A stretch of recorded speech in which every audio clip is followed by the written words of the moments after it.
हाय दोस्तों, कैसे हो आप लोग सब। दोबारा आपका स्वागत है आपके अपने चैनल जीरो पीरियड में।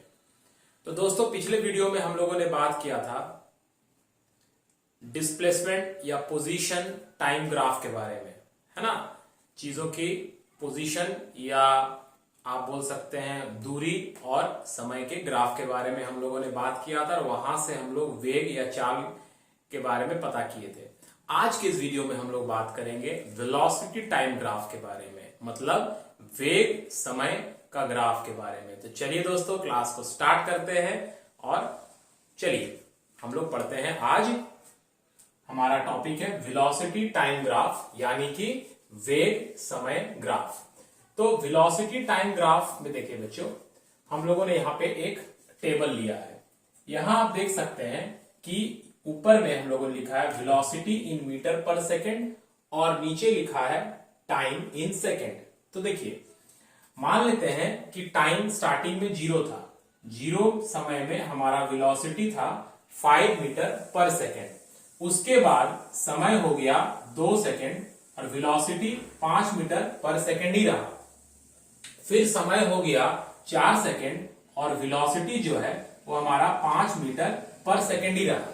तो अगर हम लोग एक ग्राफ के तौर पर दिखाएंगे, ये जो टेबल में जो वैल्यू आ रहा है ना, टेबल में जो वैल्यू आ रहा है, इसको अगर हम एक ग्राफ के तौर पर दिखाएंगे तो क्या होगा। एक ग्राफ के तौर पर दिखाएंगे तो इस वैल्यू पर क्या आएगा।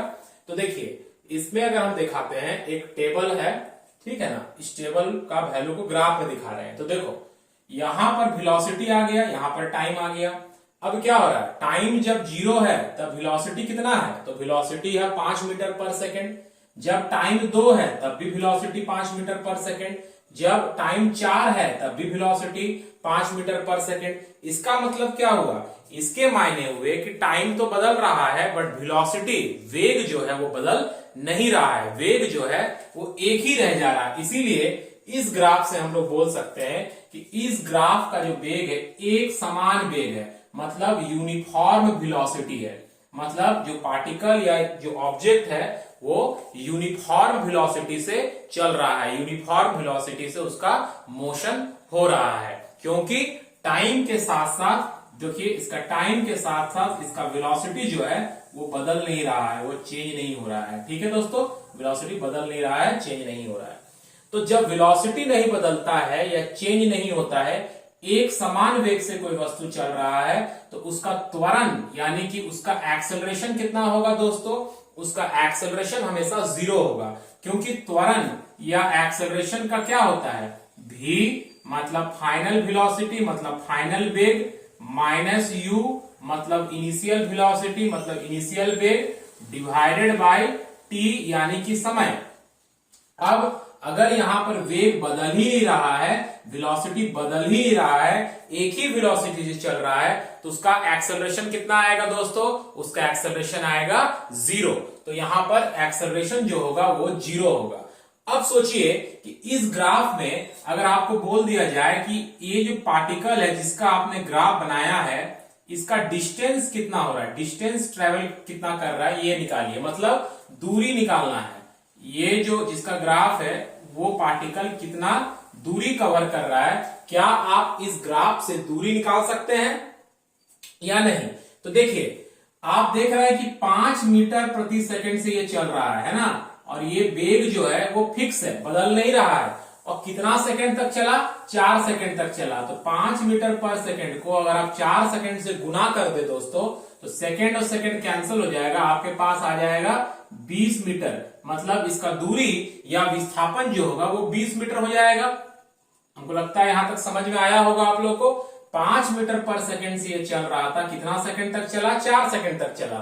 तो हम लोग जानते हैं दूरी इज इक्वल टू क्या होता है, वेलोसिटी इंटू टाइम होता है। अब देखिए, अगर आप इस फिगर को एक रेक्टेंगल मान सकते हैं, क्या ये फिगर एक रेक्टेंगल है, एक रेक्टेंगल है या नहीं है, एक रेक्टेंगल है। और रेक्टेंगल का एरिया कितना होता है दोस्तों, लेंथ इंटू ब्रेथ होता है। तो आप देखिए इसका लेंथ 5 और ब्रेथ 4 है। इसका मतलब कि अगर आपके पास वेलोसिटी और टाइम का ग्राफ है, इसका मतलब अगर आपके पास एक वेग और समय का ग्राफ है, इसका मतलब अगर आपके पास एक चाल और समय का ग्राफ है, तो उस ग्राफ का अगर आप क्षेत्रफल निकाल देते हैं, एरिया निकाल देते हैं, तो आपको जो है दूरी का वैल्यू मिल जाएगा। बात समझ में आया? और इसका त्वरण कैसे निकला?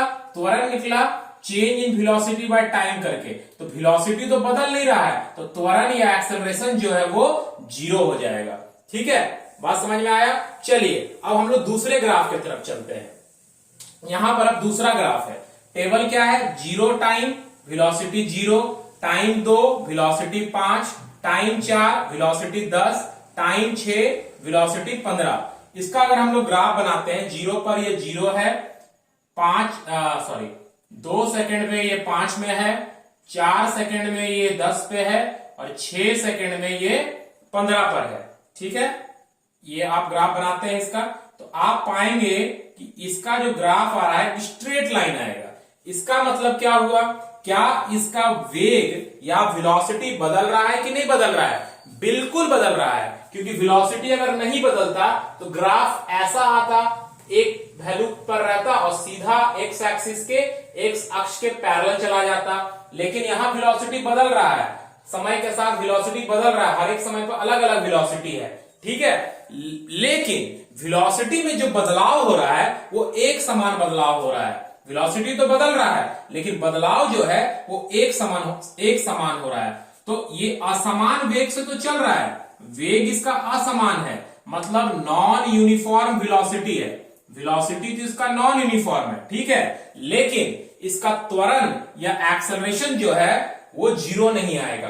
तो इसका एक्सेलरेशन कितना आएगा दोस्तों? इसका एक्सेलरेशन जो आएगा v minus u by T आएगा। तो v फाइनल वेलोसिटी कितना हो गया? 15 ले लेते हैं, 15। इनिशियल वेलोसिटी, किसी को भी इनिशियल ले लिए, 0 को भी ले सकते हैं आप, 5 को भी ले सकते हैं। अगर 0 को लेते हैं तो इनिशियल 0 हो गया, और टाइम कितना हुआ? 0 से लेके 15 होने में टाइम लग गया 6। इसका मतलब 5 बाई 2, इसका मतलब क्या हो जाएगा? 2.5 मीटर प्रति सेकंड स्क्वायर इसका त्वरण होगा। तो ये जो त्वरण होगा वो एक समान त्वरण है। यहां पर वेग जो है वो असमान है, असमान वेग से मतलब नॉन यूनिफॉर्म वेलोसिटी से ये चल रहा है। लेकिन जब वेलोसिटी बदलता है तभी एक्सेलरेशन आता है। अब एक्सेलरेशन कैसा है? तो एक्सेलरेशन यहां पर यूनिफॉर्म है। इस ग्राफ में हम लोग बोलेंगे कि एक्सेलरेशन जो है वो यूनिफॉर्म है। दोस्तों हमको लगता है आप लोग क्लियर हो रहा होगा, एक्सेलरेशन यूनिफॉर्म है, मतलब त्वरण जो है वो त्वरण कैसा है? एक समान है। त्वरण एक समान त्वरण से चल रहा है, लेकिन इसका जो वेग है वो असमान है। ठीक है, और हम लोग अब यहां पर से भी अगर आपको निकालना रहे कि दूरी कितना कवर किया, तो दूरी कैसे निकालेंगे?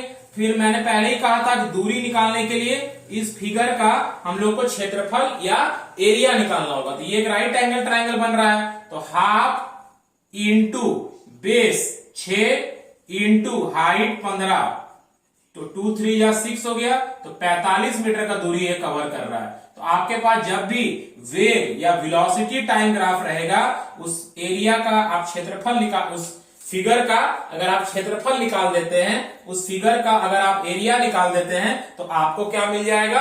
दूरी मिल जाएगा। ठीक है, चलिए तीसरे ग्राफ की तरफ चलते हैं। यहां पर क्या है? 0 समय, वेलोसिटी 0 है, टाइम 2 सेकेंड पर वेलोसिटी 5 है, टाइम 4 सेकेंड पर वेलोसिटी 8 है, टाइम 6 सेकेंड पर वेलोसिटी 12 है। तो यहां पर अगर हम लोग देखेंगे तो यहां पर भी असमान वेग से ही चल रहा है, क्योंकि वेग जो है वो बदल रहा है, करेक्ट। लेकिन जब वेग बदलता है, नॉन यूनिफॉर्म वेलोसिटी होता है, तब त्वरण होता है। यहां पर त्वरण कैसा था? त्वरण जो था वो एक समान त्वरण था, यूनिफॉर्म एक्सेलरेशन था। यहां त्वरण भी जो है वो एक समान नहीं है, असमान है, मतलब नॉन यूनिफॉर्म एक्सेलरेशन है। जो एक्सेलरेशन है वो यहां पर नॉन यूनिफॉर्म है।